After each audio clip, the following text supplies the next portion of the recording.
എല്ലാവർക്കും നമസ്കാരം. ഞാൻ രാമകൃഷ്ണൻ ടി.ബി, സെബി രജിസ്റ്റേർഡ് റിസർച്ച് അനലിസ്റ്റാണ്. ഈ വീക്കിലി പോഡ്കാസ്റ്റ് കേട്ടതിന് ശേഷം ഡിസ്ക്ലെയിമർ കൂടി വായിച്ചു നോക്കണമെന്ന് താല്പര്യപ്പെടുന്നു. ഗ്ലോബലി ഓൾമോസ്റ്റ് എല്ലാ സ്റ്റോക്ക് മാർക്കറ്റുകളും അതുപോലെ തന്നെ കമോഡിറ്റികളും നല്ല രീതിയിൽ മുന്നേറിയ ഒരാഴ്ചയായിരുന്നു കഴിഞ്ഞ ആഴ്ച. അമേരിക്കയിൽ Dow Jones index, S&P 500, Nasdaq ഇൻഡെക്സുകൾ പുതിയ റെക്കോർഡ് ഹൈ ഹിറ്റ് ചെയ്ത് റെക്കോർഡ് ഹൈയിലാണ് ക്ലോസ് ചെയ്തിരിക്കുന്നത്. അതോടൊപ്പം തന്നെ റസൽ 2000 ഇൻഡെക്സ് 52 വീക്ക് ഹൈനടുത്താണ് ക്ലോസ് ചെയ്തിരിക്കുന്നത്. ഏഷ്യയിൽ നോക്കുകയാണെങ്കിൽ ജാപ്പനീസ് മാർക്കറ്റുകൾ റെക്കോർഡ് ഹൈ ഹിറ്റ് ചെയ്ത് റെക്കോർഡ് ഹൈയിലാണ് ക്ലോസ് ചെയ്തിരിക്കുന്നത്. ഹോങ്കോങ് മാർക്കറ്റ് പുതിയ 52 വീക്ക് ഹൈയിലാണ് ക്ലോസ് ചെയ്തിരിക്കുന്നത്. ചൈനീസ് മാർക്കറ്റുകൾ നോക്കുകയാണെങ്കിൽ CSI 300 ഇൻഡെക്സ് പുതിയ 3 ഇയർ ഹൈയിലും മറ്റ് ഇൻഡെക്സുകളെല്ലാം തന്നെ പുതിയ 10 ഇയർ ഹൈയിലാണ് ക്ലോസ് ചെയ്തിരിക്കുന്നത്. യൂറോപ്യൻ മാർക്കറ്റുകളും വീക്ക് ടു വീക്ക് ബെറ്റർ ആയിട്ടാണ് ക്ലോസ് ചെയ്തിരിക്കുന്നത്. ഇന്ത്യൻ മാർക്കറ്റും വീക്ക് ടു വീക്ക് ബെറ്റർ ആയിട്ടാണ് കഴിഞ്ഞ ആഴ്ച ക്ലോസ് ചെയ്തിരിക്കുന്നത്. ഗോൾഡിൻ്റെ കാര്യം നോക്കുകയാണെങ്കിൽ ഗോൾഡ് കഴിഞ്ഞ ആഴ്ചയിൽ പുതിയ റെക്കോർഡ് ഹൈ ഹിറ്റ് ചെയ്ത് റെക്കോർഡ് ഹൈയിലാണ് ക്ലോസ് ചെയ്തിരിക്കുന്നത്. അതോടൊപ്പം തന്നെ സിൽവർ പുതിയ 14 ഇയർ ഹൈയിലാണ് കഴിഞ്ഞ ആഴ്ച ക്ലോസ് ചെയ്തിരിക്കുന്നത്. കോപ്പർ 52 വീക്ക് ഹൈനടുത്താണ് ക്ലോസ് ചെയ്തിരിക്കുന്നത്. അതേസമയം അലുമിനിയം, സിങ്ക്, അയണോറൊക്കെ ബെറ്റർ ആയിട്ടാണ് കഴിഞ്ഞ ആഴ്ച വീക്ക് ടു വീക്ക് ക്ലോസ് ചെയ്തിരിക്കുന്നത്. അമേരിക്കയിൽ ഈ ആഴ്ചയാണ് US ഫെഡറൽ റിസർവിൻ്റെ മീറ്റിംഗ് നടക്കുന്നത്. 17-ാം തീയതിയാണ് ഇൻട്രസ്റ്റ് റേറ്റ് ഡിസിഷൻ അനൗൺസ് ചെയ്യാൻ പോകുന്നത്. എല്ലാവരും എക്സ്പെക്റ്റ് ചെയ്യുന്നത് 0.25% നിരക്കിൽ ഇൻട്രസ്റ്റ് റേറ്റ് കുറയ്ക്കുമെന്നുള്ളൊരു കാര്യമാണ്. ഈ എക്സ്പെക്റ്റേഷനിലാണ് അമേരിക്കൻ സ്റ്റോക്ക് മാർക്കറ്റും അതുപോലെ തന്നെ മറ്റ് എമർജിങ് മാർക്കറ്റുകളും ഗോൾഡും സിൽവറൊക്കെ മുന്നേറിയിട്ടുള്ളത്. തീർച്ചയായിട്ടും ഈ അനൗൺസ്മെൻറ്റ് വരുമ്പോൾ, ഒഫീഷ്യൽ അനൗൺസ്മെൻറ്റ് വരുമ്പോൾ ഒരു പക്ഷേ വീണ്ടും ഒരു പോസിറ്റീവ് റിയാക്ഷനൊക്കെ കണ്ടേക്കാം. എന്നിരുന്നാലും ഓൾമോസ്റ്റ് ഇത്തരത്തിലുള്ള പോസിറ്റീവ് ഇമ്പാക്റ്റൊക്കെ ഡിസ്കൗണ്ടഡ് ആണ്. പക്ഷേ ലോങ് റണ്ണിൽ വീണ്ടും പോസിറ്റീവ് തന്നെയാണ്.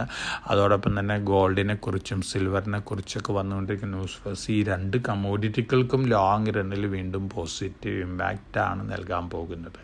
കഴിഞ്ഞ ആഴ്ചയിൽ വീണ്ടും അമേരിക്കയിൽ ടെക്നോളജി സ്റ്റോക്കുകൾ റാലി സ്റ്റാർട്ട് ചെയ്തിരിക്കുകയാണ്. ആൽഫബറ്റ് പുതിയ റെക്കോർഡ് ഹൈ ഹിറ്റ് ചെയ്ത് റെക്കോർഡ് ഹൈയിലാണ് കഴിഞ്ഞ ആഴ്ച ക്ലോസ് ചെയ്തിരിക്കുന്നത്. ഒപ്പം ആൽഫബറ്റിൻ്റെ മാർക്കറ്റ് ക്യാപിറ്റലൈസേഷൻ 2.92 ട്രില്യൺ ആയിട്ട് ഉയർന്നിട്ടുണ്ട്. അടുത്ത ദിവസങ്ങളിൽ ഒരു പക്ഷേ ആൽഫബറ്റിൻ്റെ മാർക്കറ്റ് ക്യാപിറ്റലൈസേഷൻ 3 ട്രില്യൺ ക്രോസ് ചെയ്യാനുള്ള സാധ്യതകളാണ് കാണുന്നത്.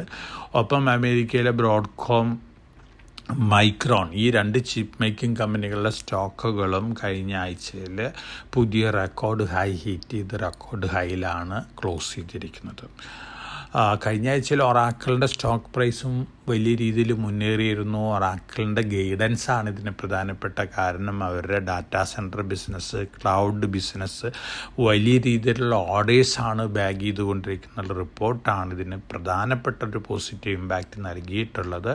അതോടൊപ്പം തന്നെ ഒറാക്കിളിൻ്റെ ക്ലൗഡ് ഡാറ്റാ സെൻറ്റർ ബിസിനസ്സിലൊക്കെ ഏറ്റവും കൂടുതൽ യൂസ് ചെയ്യുന്ന ഗ്രാഫിക് പ്രോസസ്സിങ് യൂണിറ്റുകൾ NVIDIAയുടെയാണ്.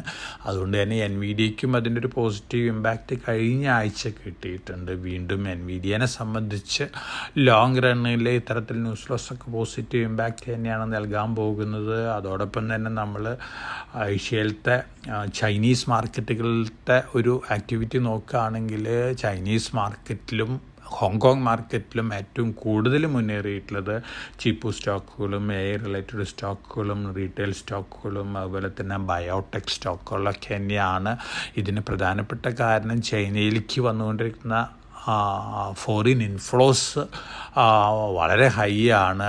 ആദ്യത്തെ ഈ കലണ്ടർ ഇയറിൽ ആദ്യത്തെ 7 മാസത്തിൽ മാത്രം 4.5 ട്രില്യൺ ആണ് ചൈനീസ് ഇക്വിറ്റി മാർക്കറ്റിലേക്കും ഡെറ്റ് മാർക്കറ്റിലേക്കൊക്കെ വന്നിരിക്കുന്നത് എന്നുള്ളൊരു ന്യൂസ് ഉണ്ട്. അതിൻ്റെ ഒരു പോസിറ്റീവ് റിയാക്ഷൻ ചൈനീസ് മാർക്കറ്റ് കഴിഞ്ഞ ആഴ്ച കാണിച്ചിട്ടുണ്ട്. അതോടൊപ്പം തന്നെ ചൈനീസ് ഗവൺമെൻറ് എക്കണോമി പ്രോപ്പപ്പ് ചെയ്യാനായിട്ട് വലിയ രീതിയിലുള്ള മെഷേഴ്സൊക്കെ എടുത്തുകൊണ്ടിരിക്കുന്നു എന്നുള്ള റിപ്പോർട്ടുകളുണ്ട്. ചൈനീസ് ഗവൺമെൻറ് ചൈനീസ് ലോക്കൽ ഗവൺമെൻറ്റുകൾക്ക് $1 ട്രില്യൺ ഹെൽപ്പ് നൽകുകയാണ്. കാരണം ഈ ലോക്കൽ ഗവൺമെൻറ്റുകൾ പ്രൈവറ്റ് കമ്പനികൾക്ക് ധാരാളം ബില്ലുകളൊക്കെ പേ ചെയ്യാനുണ്ട് എന്നുള്ള റിപ്പോർട്ടുകളുണ്ട്. ഇത്തരത്തിലുള്ള പ്രൈവറ്റ് കമ്പനികളുടെ ബില്ലുകൾ പിടിച്ചു വയ്ക്കുകയാണെങ്കിൽ തീർച്ചയായിട്ടും അത് എക്കണോമിക് ഗ്രോത്തിനെ അഫക്റ്റ് ചെയ്യും. അതുകൊണ്ട് തന്നെ ലോക്കൽ ഗവൺമെൻറ്റുകളോട് ചൈനീസ് ഗവൺമെൻറ് പറഞ്ഞിരിക്കുന്നത് പ്രൈവറ്റ് കമ്പനികളുടെ ബില്ലുകളൊക്കെ കൊടുത്തു തീർക്കാനാണ്. അപ്പോൾ ഇത്തരത്തിലുള്ള മെഷേഴ്സൊക്കെ ചൈനീസ് എക്കണോമിനെ സംബന്ധിച്ചും ചൈനീസ് ഗവൺമെൻറ്റിനെ സംബന്ധിച്ചും ചൈനീസ് സ്റ്റോക്ക് മാർക്കറ്റിനെ സംബന്ധിച്ചും വളരെ പോസിറ്റീവായിട്ടുള്ളൊരു ഇമ്പാക്റ്റ് തന്നെയാണ് നൽകിയിട്ടുള്ളത്. അതിൻ്റെ ഒരു സൂപ്പർലേറ്റീവ് പെർഫോമൻസാണ് കഴിഞ്ഞ കുറേ ആഴ്ചകളിലായിട്ട് നമ്മൾ ചൈനീസ് മാർക്കറ്റിൽ കാണുന്നത്. അപ്പോൾ ഓവറോൾ ഗ്ലോബലി വന്നുകൊണ്ടിരിക്കുന്ന ന്യൂസ് ഫ്ലോസ് എല്ലാം തന്നെ പോസിറ്റീവാണ്. പ്രത്യേകിച്ച് chip related, air related news flows എല്ലാം തന്നെ പോസിറ്റീവാണ്.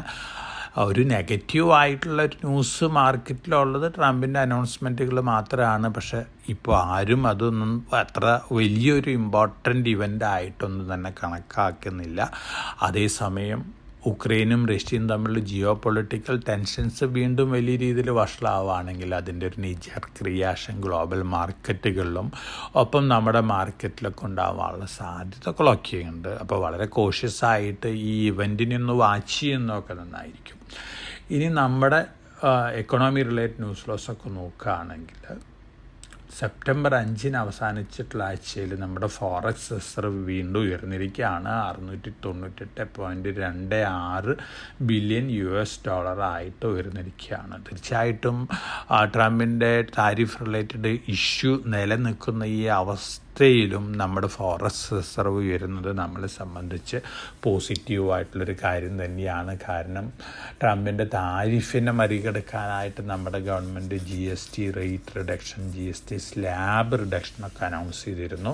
അതിൻ്റെ പോസിറ്റീവ് റിയാക്ഷനൊക്കെ നമ്മുടെ മാർക്കറ്റിലുണ്ട്. അതേസമയം September 15 second instalment advance tax data പുറത്തു വരാൻ പോകുന്നത്. ഈ ഡാറ്റ വരുന്നത് ഫസ്റ്റ് ഇൻസ്റ്റാൾമെൻറ്റിനേക്കാളും കൂടുതലാണ് നമ്മുടെ കോർപ്പറേറ്റുകൾ സെക്കൻഡ് ഇൻസ്റ്റാൾമെൻറ്റ് അഡ്വാൻസ് ടാക്സ് അടച്ചിരിക്കുന്നതെങ്കിൽ തീർച്ചയായിട്ടും അതിൻ്റെ ഒരു ഇൻഡിക്കേഷൻ Q2 റിസൾട്ടുകൾ Q1 റിസൾട്ടുകളെക്കാളും ബെറ്റർ ആയിരിക്കും എന്നുള്ളൊരു ഇൻഡിക്കേഷനാണ്. അപ്പോൾ GSTയുടെ ഒരു പോസിറ്റീവ് ഇമ്പാക്റ്റ്, അതുപോലെ തന്നെ അഡ്വാൻസ് ടാക്സ് ഫിഗർ ബെറ്റർ ആവുകയാണെങ്കിൽ അതിൻ്റെ ഒരു പോസിറ്റീവ് ഇമ്പാക്റ്റ്, അപ്പം US ഫെഡിൻ്റെ ഇൻട്രസ്റ്റ് റേറ്റ് ഡിസിഷൻ സെപ്റ്റംബർ 17 വരുന്നുണ്ട്, അതിൻ്റെ ഒരു പോസിറ്റീവ് ഇമ്പാക്റ്റ്. അതോടൊപ്പം തന്നെ നമ്മുടെ കോമേഴ്സ് മിനിസ്റ്റർ അമേരിക്കയിലേക്ക് പോയിട്ടുണ്ട്.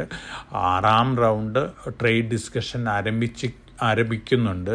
അത് ഒരു പോസിറ്റീവായിട്ടുള്ളൊരു ഔട്ട്കം ആണ് ഉണ്ടാവുന്നതെങ്കിൽ അതിൻ്റെ ഒരു പോസിറ്റീവ് ഇമ്പാക്റ്റ്. ഈ ഇമ്പാക്റ്റുകളൊക്കെ ഒരു പക്ഷേ നമ്മുടെ മാർക്കറ്റിൽ വീണ്ടും നല്ല രീതിയിലുള്ളൊരു മുന്നേറ്റത്തിന് കാരണമായേക്കാം. പക്ഷെ നമ്മൾ എക്സ്പെക്റ്റ് ചെയ്യുന്ന ഈ ആഴ്ച വീണ്ടും നല്ല രീതിയിലുള്ള വൊളാറ്റിലിറ്റിയാണ്. അതിന് പ്രധാനപ്പെട്ട കാരണം റഷ്യയും അതുപോലെ തന്നെ ഉക്രൈനും തമ്മിലുള്ള ഒരു ജിയോ പൊളിറ്റിക്കൽ ഇഷ്യൂ തന്നെയാണ്. നാറ്റോ കൺട്രികളും കൂടി ആ ഒരു ഉക്രൈൻ റഷ്യ ഇഷ്യൂവിൽ ഇടപെടുകയാണെങ്കിൽ തീർച്ചയായിട്ടും ഗ്ലോബലി ചെറിയ രീതിയിലുള്ള വൊളാറ്റിലിറ്റി ഒക്കെ ഉണ്ടാക്കിയേക്കാം. അതിൻ്റെ ഒരു നീജാക്ക് റിയാക്ഷനും നമുക്ക് എക്സ്പെക്റ്റ് ചെയ്യാം. അപ്പോൾ വളരെ കോഷ്യസ് ആയിട്ട് നമ്മുടെ മാർക്കറ്റിൽ മൂവ് ചെയ്യേണ്ടത് ആവശ്യമാണ്. ഇത്തരത്തിലുള്ള അൺഎക്സ്പെക്റ്റഡ് ഇവൻറ്റുകളൊക്കെ വരികയാണെങ്കിൽ അതിൻ്റേതായ ചെറിയ നെഗറ്റീവ് റിയാക്ഷനൊക്കെ നമുക്ക് എക്സ്പെക്റ്റ് ചെയ്യാനായിട്ട് സാധിക്കും. ഇനി നമ്മൾ സ്റ്റോക്ക് സ്പെസിഫിക് ആയിട്ടുള്ള ആക്ഷൻസൊക്കെ നോക്കുകയാണെങ്കിൽ BHEയിൽ 23 കോടി രൂപയുടെ കവച് ഓർഡർ ബാഗ് ചെയ്തിട്ടുണ്ട്. വളരെ പോസിറ്റീവായിട്ടുള്ള ന്യൂസാണ് BHEലിനെ സംബന്ധിച്ച്. കാരണം ധാരാളം ഓർഡേഴ്സ് പല രംഗത്തു നിന്നും ബാഗ് ചെയ്തുകൊണ്ടിരിക്കുന്ന ഒരു PSU കമ്പനിയാണ് BHEL. അതോടൊപ്പം തന്നെ നമ്മുടെ കോർപ്പറേറ്റുകളുടെ power and fuel expense year to year കുറഞ്ഞുകൊണ്ടിരിക്കുകയാണ്. കാരണം ലോ കോസ്റ്റ് പവറാണ് നമ്മുടെ സോളാർ അല്ലെങ്കിൽ റിന്യൂവബിൾ എനർജി സെക്ടറിൽ നിന്നൊക്കെ ഈ കോർപ്പറേറ്റുകൾക്കൊക്കെ കിട്ടിക്കൊണ്ടിരിക്കുന്നത്. ഒപ്പം ക്യാപ്റ്റീവ് പവർ പ്ലാന്റുകളും പല കമ്പനികളും ഒക്കെ അവരുടേതായ ക്യാപ്റ്റീവ് പവർ പ്ലാന്റുകളൊക്കെ സെറ്റപ്പ് ചെയ്യുന്നുണ്ട്. തീർച്ചയായിട്ടും ഇതൊക്കെ നമ്മുടെ കോർപ്പറേറ്റ് പ്രോഫിറ്റബിലിറ്റീനെ ഇൻക്രീസ് ചെയ്യാണ്. അത് പോസിറ്റീവ് റിയാക്ഷനാണ് ലോങ് റണ്ണിലൊക്കെ നൽകാൻ പോകുന്നത്. ഓഗസ്റ്റ് മാസത്തെ കൺസ്യൂമർ ഇൻഫ്ലേഷൻ ഡാറ്റ വന്നിരുന്നു 2.07% ആണ്. ജൂലൈ മാസത്തിലത് 1.55% ആയിരുന്നു. പക്ഷേ 2.07% ഇൻലൈൻ വിത്ത് എക്സ്പെക്റ്റേഷനാണ്. അതുകൊണ്ട് തന്നെ മാർക്കറ്റിനെ സംബന്ധിച്ച് നെഗറ്റീവായിട്ടുള്ളൊരു ന്യൂസൊന്നും തന്നെയല്ല. അതോടൊപ്പം തന്നെ നമ്മുടെ മ്യൂച്വൽ ഫണ്ടുകളിലെ മാസത്തിലുള്ള ബൈയിങ് പാറ്റേൺ നോക്കുകയാണെങ്കിൽ ഓഗസ്റ്റ് മാസത്തിൽ അവർ ആഡ് ചെയ്തിരിക്കുന്ന സ്റ്റോക്കുകൾ ITC hotels, Ola electric, PTM, MCX, Swiggy, സെൻഡം electronics, solar industries, data pattern, Mazagon dock, Bharat dynamics limited, Bharat forge, ഈ സ്റ്റോക്കുകളൊക്കെയാണ് മേജർ മ്യൂച്വൽ ഫണ്ടുകൾ ആഡ് ചെയ്തിട്ടുള്ള ഓഗസ്റ്റ് മാസത്തിൽ. പോസിറ്റീവായിട്ട് ന്യൂസ് തന്നെയാണ് ഈ കമ്പനികളെ സംബന്ധിച്ച് നോക്കുകയാണെങ്കിൽ. അതോടൊപ്പം തന്നെ ഗവൺമെൻറ് റെയർ എർത്ത് മാഗ്നറ്റ് മൈനിങ്ങിനൊക്കെ വേണ്ടി വലിയ ഇൻസെൻറ്റീവ് പ്ലാൻ ചെയ്യുന്നുണ്ട്. അപ്പോൾ തീർച്ചയായിട്ടും ഇത് Hindustan copper, national aluminium, NMDC, Hindalco, KIOCL ഈ കമ്പനികളെ സംബന്ധിച്ചൊക്കെ പോസിറ്റീവായിട്ടുള്ളൊരു ഇമ്പാക്റ്റാണ് നൽകാൻ പോകുന്നത്. ഹിന്ദുസ്ഥാൻ കോപ്പർ 2000 കോടി രൂപയാണ് അടുത്ത 5-6 വർഷത്തിനുള്ളിൽ സ്പെൻഡ് ചെയ്യാൻ പോകുന്നത്. ഇപ്പോഴത്തെ കപ്പാസിറ്റി 4 മില്യൺ ടൺ പെർ ആനാണ്. അത് 12 മില്യൺ ടൺ പെർ ആനായിട്ട് ഉയർത്താനുള്ള എക്സ്പാൻഷൻ പ്ലാനുകളാണ് ഈ കമ്പനിക്കുള്ളത്. അതുപോലെ തന്നെ ലോകത്തിലെ ഏറ്റവും വലിയ കോപ്പർ മൈനിങ് കമ്പനിയായി ചിലെ കൊഡൽക്കോ ആയിട്ടൊരു ടൈപ്പിലും കൂടി എത്തിയിട്ടുണ്ട്. അപ്പോൾ ഓവറോൾ ഗവൺമെൻറ്റിൻ്റെ ഭാഗത്തു നിന്ന് വന്നുകൊണ്ടിരിക്കുന്ന ന്യൂസ് ഫ്ലോസ്, അതുപോലെ തന്നെ ഇത്തരത്തിലുള്ള എക്സ്പാൻഷൻ ന്യൂസ് ഫ്ലോസ് ഒക്കെ ഹിന്ദുസ്ഥാൻ കോപ്പറിനെ സംബന്ധിച്ച് പോസിറ്റീവായിട്ടുള്ളൊരു ഇമ്പാക്റ്റാണ് നൽകാൻ പോകുന്നത്. അഡാനി എൻ്റർപ്രൈസിൻ്റെ അണ്ടറിലുള്ള Navi Mumbai airport officially 30th സെപ്റ്റംബറിന് ഇനാഗ്രേറ്റ് ചെയ്യും. പക്ഷേ ഓപ്പറേഷൻസ് സ്റ്റാർട്ട് ചെയ്യുമ്പോൾ ഒരു പക്ഷേ 2-3 ആഴ്ചകൾ കൂടി എടുത്തേക്കാം. ലണ്ടനിലത്തെ ഹീത്രോ എയർപോർട്ടിൻ്റെ അത്രയും സൈസുള്ളൊരു വലിയൊരു എയർപോർട്ടാണ്. 1160 ഹെക്ടറാണ് ഇതിൻ്റെ ടോട്ടൽ ഏരിയ വരുന്നത്. അപ്പോൾ അഡാനി എൻ്റർപ്രൈസസിനെ സംബന്ധിച്ച് വളരെ പോസിറ്റീവായിട്ടുള്ളൊരു ഇമ്പാക്റ്റ് നൽകുന്ന ന്യൂസാണ് ഇത്തരത്തിലുള്ള പുതിയ airport inauguration. Tata technologies German based ഒരു കമ്പനീനെ അക്വയർ ചെയ്തിട്ടുണ്ട്. പോസിറ്റീവ് ന്യൂസാണ്. Shakti pumps Maharashtra state electricity corporation അണ്ടറിൽ 34,720 സോളാർ പമ്പുകൾക്കുള്ള എംപാനൽമെൻറ്റിൽ നേടിയിരുന്നു. അതിൽ 22,451 സോളാർ പമ്പുകൾ സപ്ലൈ ചെയ്തിട്ടുണ്ട്. ബാലൻസ് പമ്പുകളും കൂടി അടുത്ത ആഴ്ചകളിൽ സപ്ലൈ ചെയ്യുന്നതാണ് പറയുന്നത്. ശക്തി പമ്പ്സിനെ സംബന്ധിച്ച് പോസിറ്റീവ് ന്യൂസാണ്. യഥാർത്ഥ hospital Shantived institute of medical science Agra ഒരു ഹോസ്പിറ്റലാണ്. ഈ ഹോസ്പിറ്റലിനെ ടേക്ക് ഓവർ ചെയ്തിരിക്കുകയാണ് Samvardhana Motherson international.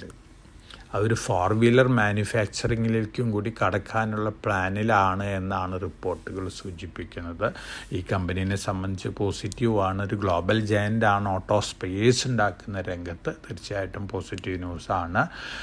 Diamond power infrastructure limited 236.71 കോടി രൂപ ഓർഡർ ബാഗ് ചെയ്തിട്ടുണ്ട്. അഡാനി എനർജി സൊല്യൂഷൻസിൽ നിന്നാണ്. അതും ഈ കമ്പനീനെ സംബന്ധിച്ച് പോസിറ്റീവായിട്ടുള്ള ന്യൂസാണ്. റെയിൽ ടെൽ 209.78 കോടി രൂപ ഓർഡർ ബാഗ് ചെയ്തിട്ടുണ്ട്. ബീഹാർ എഡ്യൂക്കേഷൻ ഡിപ്പാർട്ട്മെൻറ്റിൽ നിന്നാണ്.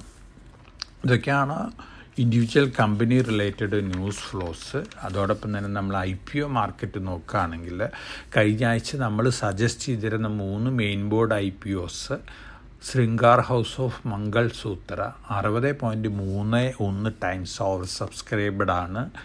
Dev accelerator 64 times. അതുപോലെ തന്നെ urban company limited 108.98 times oversubscribed ആണ്. ലിസ്റ്റിംഗ് ഗെയിനോട് കൂടിയിട്ട് ലിസ്റ്റ് ചെയ്യാനുള്ള സാധ്യതകളാണ് കാണുന്നത്. അതോടൊപ്പം തന്നെ നമ്മൾ സജസ്റ്റ് ചെയ്തിരുന്ന BSE SME IPO ഉണ്ട്.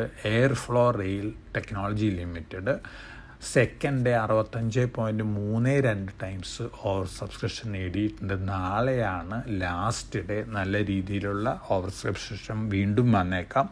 നല്ല ലിസ്റ്റിംഗ് ഗെയിനോടുകൂടി ലിസ്റ്റ് ചെയ്യാനുള്ള സാധ്യതകളാണ് കാണുന്നത്. അതോടൊപ്പം തന്നെ നാളെ ആരംഭിക്കുന്ന നല്ലൊരു SME IPO ആണ് ടെക്ഡി സൈബർ സെക്യൂരിറ്റി ലിമിറ്റഡ്. 193 രൂപയാണ് അപ്പർ പ്രൈസ് ബാൻഡ് വരുന്നത്. 15-ാം തീയതി ഓപ്പൺ ചെയ്ത് 17-ാം തീയതിയാണ് ക്ലോസ് ചെയ്യുന്നത്. 600 മാർക്കറ്റിലോട്ട് 2 ലോട്ട് അപ്ലൈ ചെയ്യണം. BSE SMEയിലാണ് ഈ IPO വരുന്നത്.